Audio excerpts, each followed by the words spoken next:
ڈال کے پگھلا کے صاف کر لیتا ہے۔ تو اللہ رب العزت ہمیں توفیق دے کہ ہم اپنے نبی کے طریقے کے مطابق ہی اس حج کی تمام امور کو انجام دے سکیں۔ نبی کریم صلی اللہ علیہ وسلم نے فرمایا جس کے حج کے اندر 3 چیزیں نہیں ہوں گی، نمبر 1 فلا رفث ولا فسوق ولا جدال۔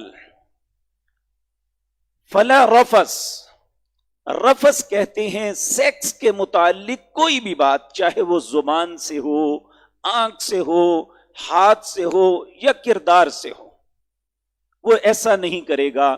اپنے گھر سے لے کر گھر آنے تک فلا رفث، کوئی ایسی بات نہیں سوچے گا۔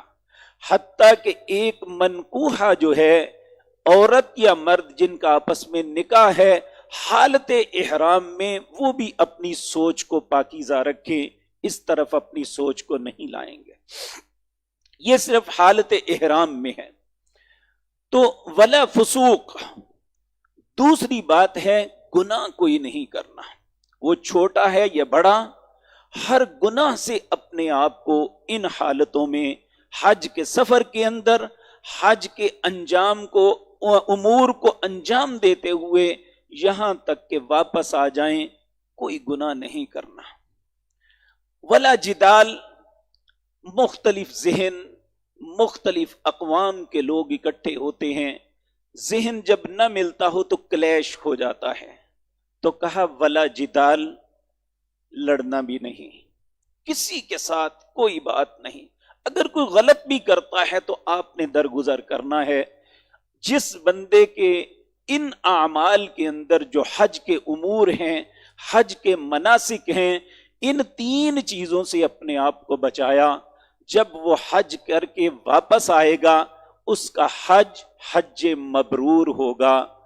نبی کریم نے فرمایا حج مبرور لیس لہ جزاء الا الجنہ، جس کا حج قبول ہو گیا اس کا بدلہ جنت کے علاوہ کچھ نہیں۔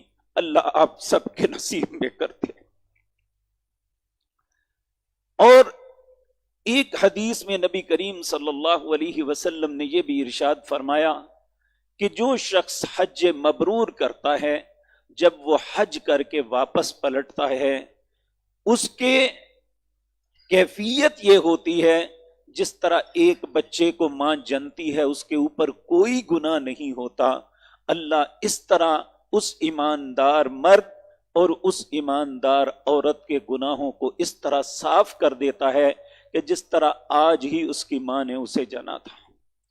تو اللہ رب العزت ہمیں ایسے حج اور ایسے مناسک ہی ادا کرنے کی توفیق دے کہ جن کی وجہ سے جب ہم واپس لوٹیں تو ان عظیم نعمتوں سے فیض یاب ہو کر لوٹیں۔